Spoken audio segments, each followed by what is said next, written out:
Welcome, everyone. I have this funny name, J. Drake Hamilton. The J stands for Janet. A boyfriend of mine in college named me Jay, and I loved it, so I've used it professionally ever since. Still, there's people who are troubled by it, but you can just call me Jay, please. I'm not using slides today because this is my last presentation of the year. And I really love talking about stories. And I'm going to try to talk about 3 stories for you that show why Minnesota is in the leadership position on leading on climate action and leading on new clean energy, and is one of the best states in the nation. So there's lots of reason to be proud, and I want to make sure you know about that. Also, as Peggy mentioned, I've just come from the Climate Summit. It was my 7th Climate Summit. And part of being a veteran of climate summits is, well, when we were in Sharm el-Sheikh, Egypt, on the Red Sea, it was a resort. But it did have 50,000 hotel rooms. And there were 26,000 people there. But because I'm a veteran, I know how the things work. They're run by the United Nations. Every decision made about climate change is made by over 195 countries in the world who are treaty signers of a climate change summit that was existed since 1992. And they have to reach complete agreement on everything they agree to do. Consensus is called. Do you know how hard that is? It is mind-bogglingly hard. And so I've seen a couple of these pacts worked out, and it's pretty amazing to have 195 countries agree on so many things. And the level of agreement is increasing over time because people all over the world are now seeing the climate change happening everywhere. And they know that it's real. And they also know two important things about it. We primarily caused it, we humans. But what I love about that is if we caused it, we can limit it. And that's what we're going to do. And working together is a very key word for the United Nations. So I'll tell you some stories about that. But one thing I can tell you is I'm always proud because I get to represent part of Minnesota. There's always a lot of other Minnesotans that go to these climate conferences. There were about 60 this year. Yeah. And what we do is we like to band together. And we like to have some time on the global stage. That's what I'm paid to do. Get Minnesota on the global stage and to talk for 1 hour for the global audience about what Minnesota does and why it's important what Minnesota does. So that's what I did. This year we had our first multi-continent group of people. All of us now live in Minnesota, all 4 of us who shared the stage. But we had a guy who grew up in the Gambia. Do you know where the Gambia is? Well, if you think about this, the country in West Africa called Senegal, the Gambia is in between there and is very small. He grew up there and he had several leadership jobs there.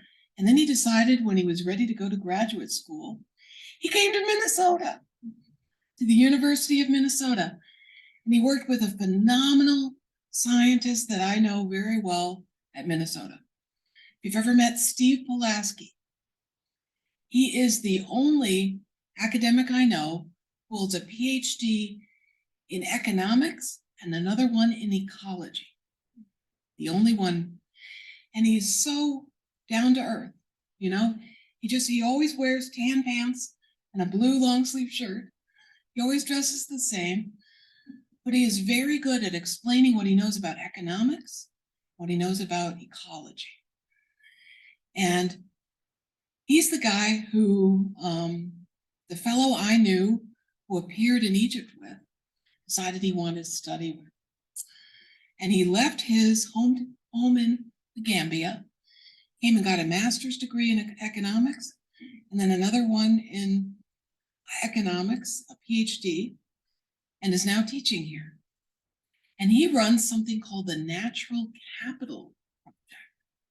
Natural capital, you've heard that term before. That means, how is it that growing trees, for example, trees are natural capital. And if we can plant more trees and keep them alive, that really helps global warming problem. So I pulled together 4 people, including myself, to the stage. And I invited Dr. Damfa to join me. He was the first international person on the stage with us. And guess what? He was in Egypt, and he's from Africa, so he knows all kinds of Africans. He invited them all to our global summit. They're all in the audience. We have pictures taken with all of them too. And then I had a young woman, a woman who is now a senior at St. Ben's here. And she spoke about what it is we can do through voluntary action. And she is a shining star in the senior community, who's graduating in 2023. And she was fantastic. And then I also invited my husband, not because he's my husband, because what he does. He works at the Science Museum of Minnesota. His name is Patrick Hamilton. He got invited because, do you know this? Have you been to the Science Museum? It's a beautiful, big building on the Mississippi River. Did you know they've already achieved more than 90% reduction in their greenhouse gas emissions? And guess what? Their board has now voted that by the year 2035, they will get to 0% emissions. And I invited him to come speak at our panel because I said, I don't know any other large building in Minnesota that has reduced its emissions that much. And I said to Pat, if I find them, you're going to get kicked off the next stage and I'll invite the next person. But so far, they're holding the record because Minnesotans know about this. We're going to do another panel discussion in January, and we're going to have someone from Cargill and someone from 3M there because a lot of Minnesotans know what we should be doing and should be talking much more about it. So I'm thrilled to give you those stories. But here is what I want to tell you about Minnesota. I work for a company that's a nonprofit that is now 30 years old this year, 30 years old. So it was in existence with 1 staff for a few years before I was hired as the 2nd staff. That was about 27 years ago. And then 2 of us and a half-time intern worked together for about 3 years. And now, if you go to Fresh Energy's offices in downtown St. Paul, you will find 43 people working full-time there today. So in 30 years, we have grown, wow, very big because we have success. We are practical, we are focused people, and we get new policies passed in Minnesota, primarily with bipartisan support. Every year we've passed a law that has had bipartisan support in the Minnesota legislature. So that is what I'm very, very proud of. So here is what you should know is happening to energy in Minnesota, leading the country. All right, but I'm going to tell you one more story before I tell you what they did. Well, I was hired by a guy named Michael Noble, who's our executive director, still our executive director, but he's leaving this year. He's not retiring. He says he's rewiring. Yeah. And he hasn't decided exactly what he's going to be doing, but we're going to be hiring a new executive director. We're thrilled by this. Because there's a lot of us and we need lots of great leadership. But we wanted to think about years ago, when Michael and I were working together and we were a much smaller organization, we were working with all the legislators. We worked with any legislator. And Peggy Leggett was a legislator then. And she may remember us coming to her and saying, we were happy to help anyone elected by the legislature, because we thought these are good ideas that are not partisan ideas. And they are. But what we found after about half of our longitude, about 15 years ago, we realized that we were working mostly on energy, and we still are working mostly on energy. Now we're working in every sector of our economy. Because if you're looking for carbon emissions and reducing greenhouse gas emissions, you know everything needs to decarbonize. Everything. So we knew about this 15 years ago, and we looked at our landscape, and we knew we were working well with lots of legislators. We were working in lots of partnerships all across Minnesota. I, for instance, was the one who went out talking to all the cities. I went and talked to every city and most small towns across Minnesota about climate change. I have talked to 100,000 Minnesotans. But what I also knew was we didn't quite have enough friends. Because if you're going to move more policy, you better have even more friends. So we took a look at people in the energy sectors, which is where we mostly worked. We started there, and at just the same time at Fresh Energy, we had an internal project to come up with Fresh Energies, which is a nonprofit, our set of core values. Because people we were trying to hire wanted to know what our core values were. So we spent about a year working on it, came up with a set of about 5 core values. We were pretty proud of ourselves. But then when we started asking ourselves, how do we grow more friends of Fresh Energy?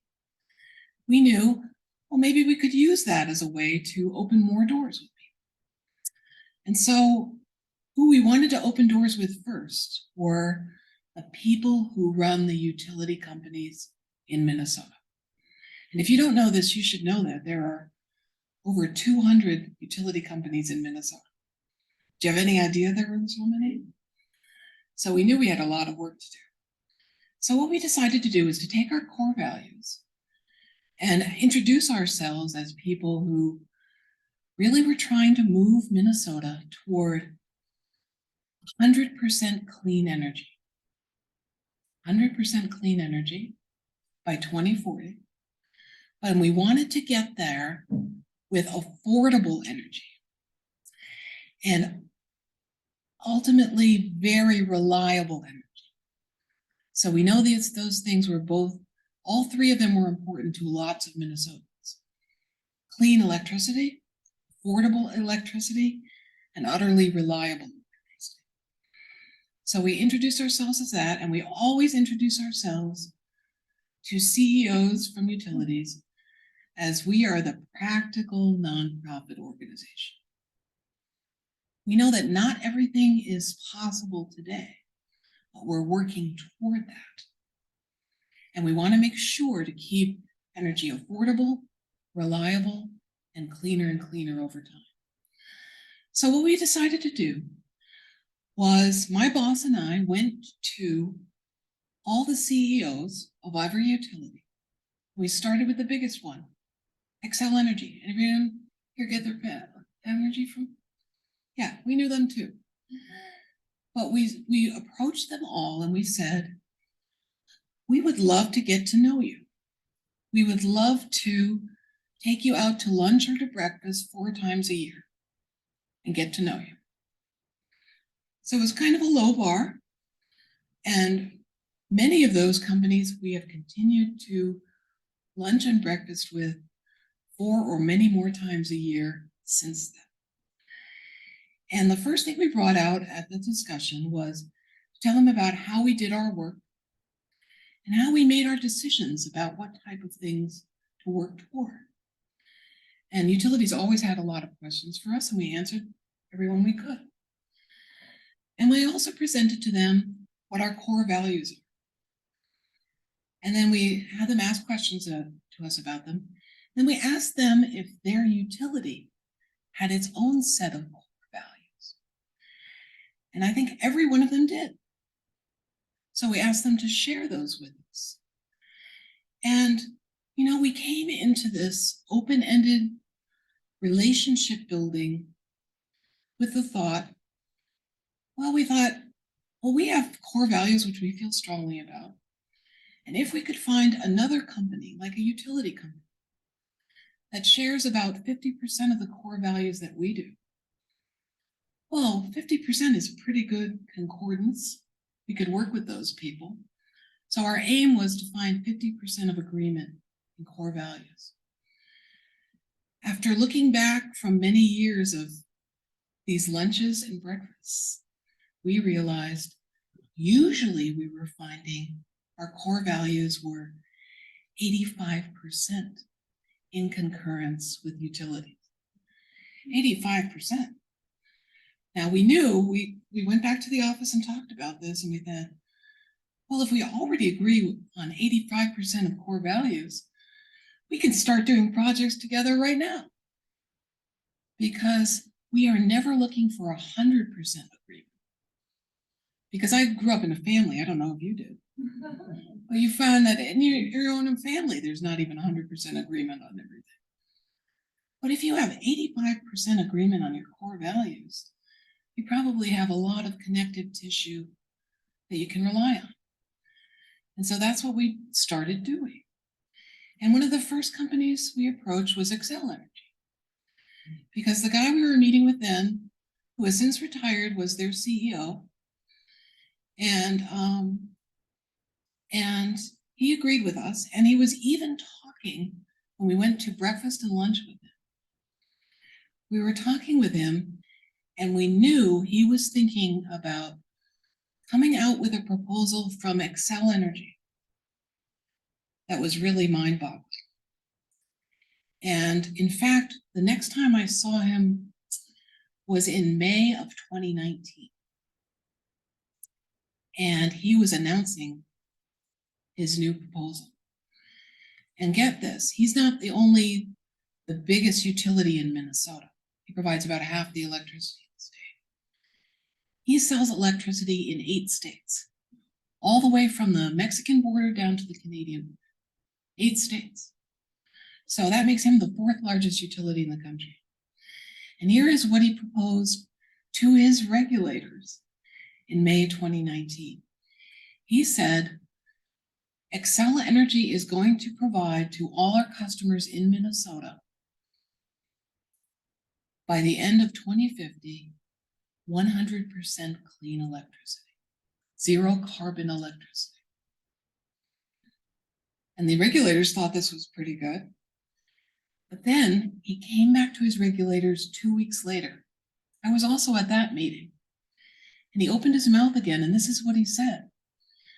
Well, I was talking about our Minnesota goal around the country, and I realized we should make it the goal for the whole company.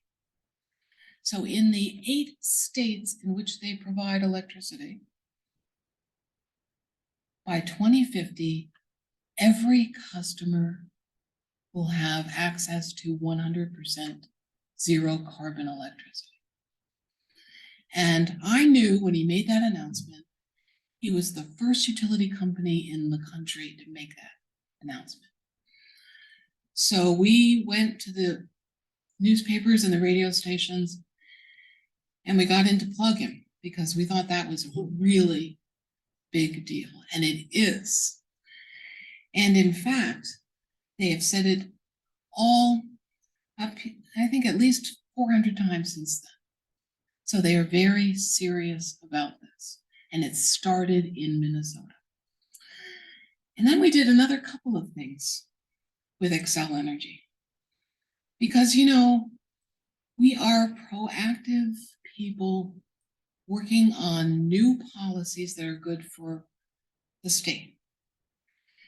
And we know not everyone is going to be so thrilled about those And we needed to show those people that having clean energy, particularly right now, wind energy and solar energy are the cheapest forms of electrons that Xcel Energy can buy. The most expensive is coal. So that is why Xcel was also in the process of making a decision, which they made about in 2019, and it said, we are announcing the dates on which every coal plant in Minnesota will retire. Those retirement dates have now been set.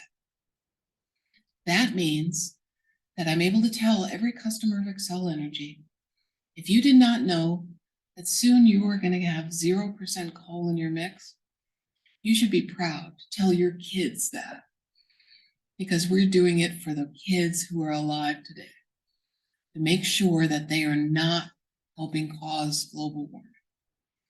And it's the cheapest thing to do. And this is what CEOs of every utility have said since then in Minnesota. Yep, it's true. Burning coal to produce carbon is too expensive. So now, the final utility, Minnesota Power, which is based in northern Minnesota, they have announced the retirement date for their last coal, which means that by the end of 2035, there will not be any more coal burned to produce electricity from Minnesota. Why do I say that that's such a big deal? Because Minnesota doesn't even mine any coal. Minnesota buys the coal from other places, brings it into Minnesota, in one case, in the largest coal plant in Minnesota, which is where I was last Friday, the Sherco plant, that has 3 units of coal plants. And guess how much coal they burn every day there? 3 train loads of coal every day. And when I first learned this, I had to go up and see how this works, because where are they bringing this coal? And they're bringing in unit coal trains. Do you know what a unit coal train is? It just means there are 100 cars. Every one of those cars is filled with coal. And if you're going to burn 3 train loads of coal a day, you have to bring in 3 train loads. So that means about every 8 hours, you need to bring a new train in from North Dakota, and you have to get the coal off the train to get the coal train moving back to North Dakota, because 8 hours later, another train is coming in. You need to unload that coal. Then 8 hours later, you need to bring in another train. And that's it's a very efficient process they have doing this.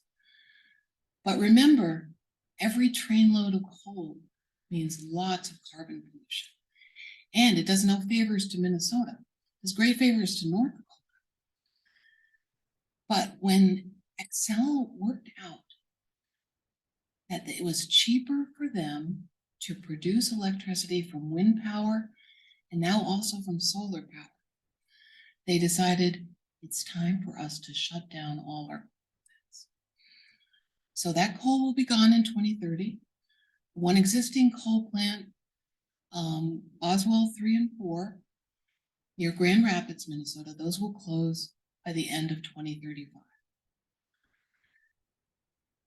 And when Xcel went farther than that in 2022, they have to file every second year, about a 15-year business plan to show the regulators how they intend to meet the energy needs of all their Minnesota customers and keep this utterly reliable and utterly affordable. That's when Xcel said, we've been asked by Fresh Energy, which they were. They were asked by us, well, we know that you're burning all this coal, but we've seen some of the numbers of how much money you lose when you burn coal in the spring and the fall. Because we think there are cheaper ways for you to produce electricity in the spring and the fall. So we'd like you to take a look at, could you dial back the amount of coal you burn in the spring and in the fall? And what they discovered, and they looked at it for years, Excel did, and finally they reached the point where they knew that's really the most expensive coal we can burn. And in the spring and the fall, that's when the wind is blowing hardest and producing nearly free electricity. So that is what they've done for all their coal plants. The coal plants will eventually all retire, but before that, most of them don't burn any coal in the spring and fall because other resources were much cheaper. And it's very interesting because the man who was then in charge of Xcel Energy, maybe you met him, Ben Folk. He's a great guy. He still lives here in Minnetonka. I like to point this out about Ben Folk to the younger audiences I talk to, because some people don't like Xcel Energy. Some people in Minnesota think, oh, we should try running the coal plants ourselves. That makes me nervous because I think you need experts in using coal technology. But I also pointed out to them, do you know the background of this guy, Ben Folk, who's the CEO of Xcel Energy? And blanks on all their faces. And I said, in college, he was an accountant major. He's an accountant. And is it important for an accountant to be running our utility? Yes, it is. If you look at the accountancy of when it is cheaper to burn coal or cheaper to use wind, you have to accept the accounting reality, which is you can run this plant much more inexpensively and you save all the customers money. So that's what's going on. And now, this year, we get more of our electricity in Minnesota from renewables. 29% comes from renewables. 26% of it comes from burning coal. 24% of it comes from nuclear energy, which is also carbon-free. And 21% of it comes from natural gas. So we have diversified the system. And we have had a big hand in that. Through these conversations we started over breakfast and lunch, and have blossomed since then, until they realized they had a bunch of really close friends who were very interested in having Xcel still be in charge of their utility. But we wanted them to look more broadly at the real costs of doing that business. So we're really proud of them. So we are moving now beyond electricity, because we look at our greenhouse gases in the state of Minnesota when we go on the global stage, and we have to admit, hey, we have a lot of greenhouse gases going into the air from Minnesota. So what we need to do is ramp up how quickly we close down these coal plants, because we are going to need to electrify almost the whole economy. And we can only do that if we electrify it with zero carbon electricity. And now we have just hired the newest person at Fresh Energy. His name is Greg McDonald, and he is our industrial leader. His job will be to go out to talk to farmers who use fertilizer and Minnesotans who produce steel, and talk about how to produce green steel and green ammonia in Minnesota. So that's what we'll be involved in starting in 2023. And that shows you how we think about things. We build our level of leadership and all our friends. And we insist that everyone get better and better. And so a very small part of our time is on the global stage talking about this.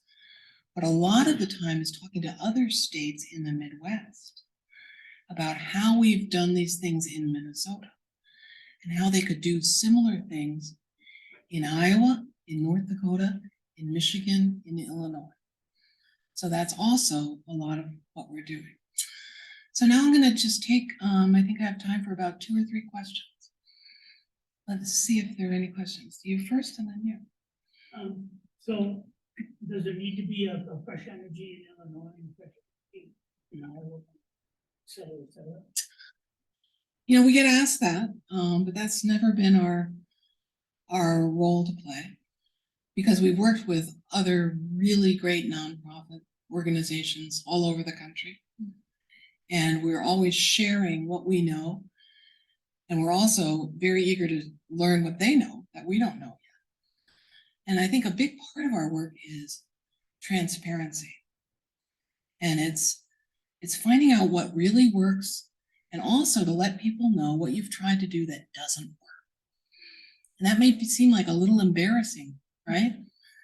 And I say, when we're trying to solve this climate change problem, we need to be very transparent.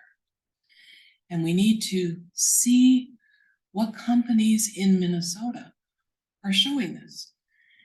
And several of the companies that I've met with who've been at global climate summits are Cargill, Land O'Lakes, and General Mills.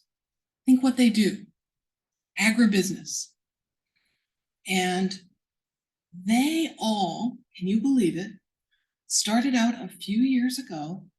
They were all trying to figure out how to get farmers who were storing more carbon on their lands, get revenue streams going to those farmers.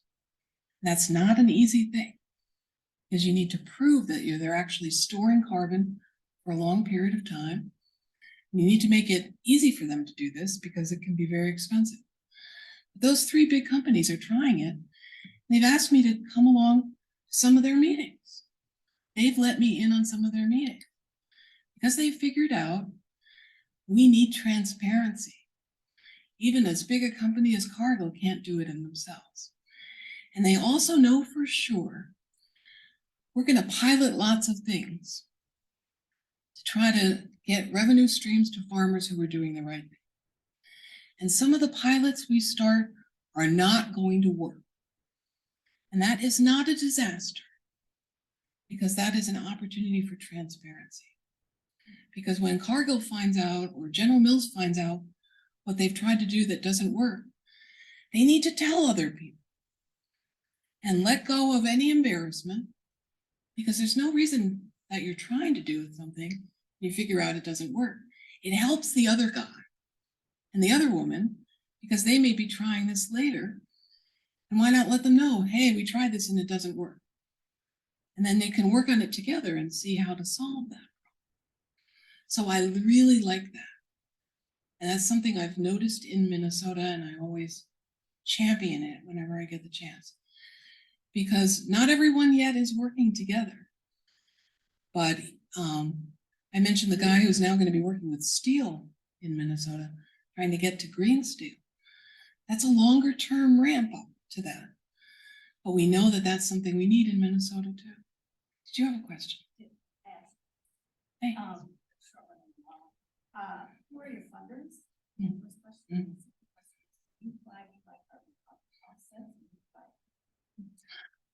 offsets? Yes, we don't buy carbon offsets because we don't trust them necessarily. We're always looking at them, but that is also a point of deep discussion at the climate summits themselves. Because the most persuasive woman who has convinced me that we shouldn't yet buy carbon offsets is trying to make carbon offsets work in South America. And she knows we need very strong rules to make sure that people get extra reductions for the money they're paying. And where do we get our money? We get our money from members and donors. Thank you if you are a member. But we get about, I think it's about 80% of our money comes from large funders, large foundations. And you can look on our website, which is at fresh-energy.org. And you can look at the breakdown of who gives us money. So we're very transparent about that. Yes. What do you see as the future for nuclear? I understand Yeah. it's much safer Mm. processing and it's safer Mhm. than material recycling. Yeah. So what we really like about nuclear power is it's carbon free, and it provides 24% of our electricity. Those carbon free electrons are very important to Minnesota.